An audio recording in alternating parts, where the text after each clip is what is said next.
এই গত 2রা এপ্রিল ছিল হনুমানজির জন্মোৎসব। তো আমি প্রতি বছরই পুজো করি হনুমানজির জন্মদিনটাকে সেলিব্রেট করে খুব সুন্দর করে। তো সেটার জন্যই আমরা একটু সাজাচ্ছি ব্যাকড্রপটা। সৌরভই সাজাচ্ছিল মেনলি, আমি ছিলাম ওর হেল্পার।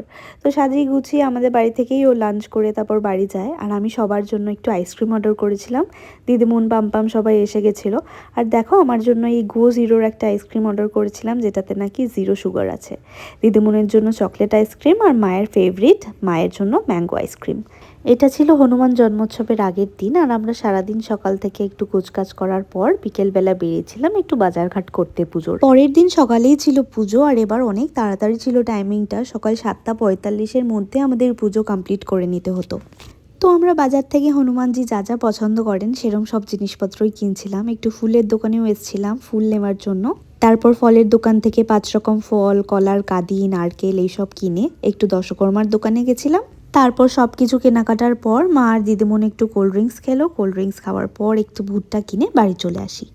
বাড়ি ফিরে আমি হনুমানজির জন্য একটু পায়েস করছিলাম, কারণ কালকে যেরকম বললাম অনেক সকাল সকাল পুজো, তাই এখনই পায়েসটা করে রাখছিলাম।